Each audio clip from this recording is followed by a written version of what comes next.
Estamos aprendendo como ler vários tipos de literatura da Bíblia. E vamos começar falando sobre narrativa bíblica. As narrativas, em sua forma mais básica, têm personagens vivendo em determinado contexto e passando por uma série de eventos. E o modo como esses eventos são escolhidos e organizados pelo autor chama-se enredo.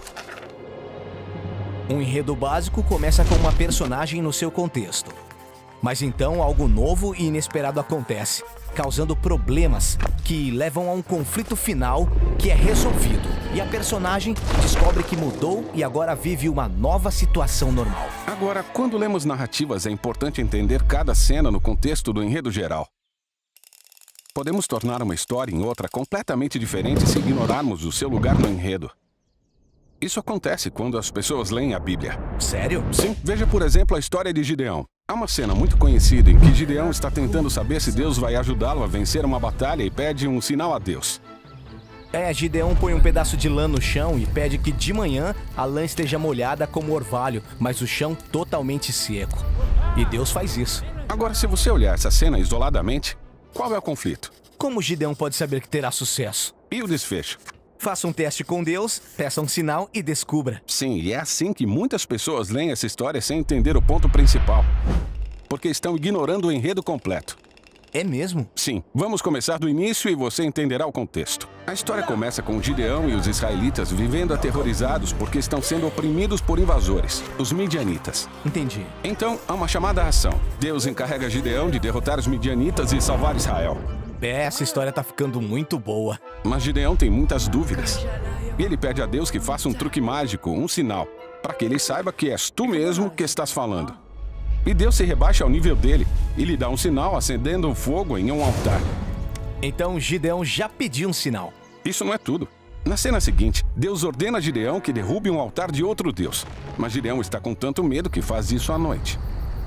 Então Gideão é cético e meio covarde. Chegamos agora ao momento em que Gideão está prestes a enfrentar os midianitas, mas ainda tem dúvidas, por isso ele pede outro sinal, o pedaço de lã. Ele diz, quero saber se tu realmente me usarás para libertar Israel. E Deus dá o sinal que ele pede. Mas ele continua em dúvida e pede outro sinal, que é só uma variação do anterior. Certo, parece que Gideão está pedindo por muitos sinais. Exatamente. No contexto mais amplo, fica claro que o conflito não é como Gideão pode discernir a misteriosa vontade de Deus. O verdadeiro conflito é quando esse cara vai tomar jeito e começar a confiar em Deus. Certo, então qual é o desfecho? Vamos continuar lendo. Gideão reúne um grande exército, 30 mil soldados, para lutar contra os midianitas. E Deus diz, não, são soldados demais. Ele diminui o exército para 300 homens. Por que ele fez isso? Bom, Gideão tinha testado Deus. Agora Deus está fazendo a mesma coisa. Ele fala para Gideão fornecer cornetas e tochas aos 300 soldados, cercar os midianitas à noite e fazer muito barulho com esses objetos nas colinas. Parece meio ridículo, mas Gideão obedece. O barulho deixa os midianitas em pânico. Eles começam a atacar uns aos outros na escuridão, enquanto Gideão observa em segurança nas colinas. Então essa história não está dando dicas para o leitor de como discernir a vontade de Deus? Não. Ela mostra o compromisso de Deus de usar pessoas fracas e cheias de defeitos para fazer muito mais do que elas poderiam imaginar. Entendi. Então cenas curtas como a de Gideão com a lã são conectadas com outras cenas para formar um enredo maior. E quando seguimos a sequência de conflito e desfecho do enredo, conseguimos ver a mensagem que o autor está tentando transmitir. Agora, a história de Gideão existe junto com outras histórias, que também falam de líderes falhos e questionáveis, chamados juízes. E cada uma delas tem seu próprio enredo interno.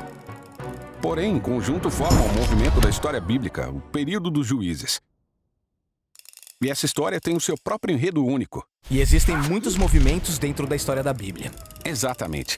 Todas as histórias pequenas, centenas delas, se encaixam no contexto de seus próprios movimentos. E esses movimentos juntos formam os blocos que constroem o enredo formidável da história da Bíblia.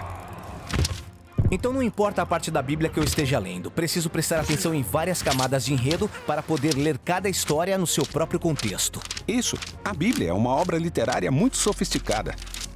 Portanto, todos esses enredos menores continuam se sobrepondo, aumentando a tensão na história.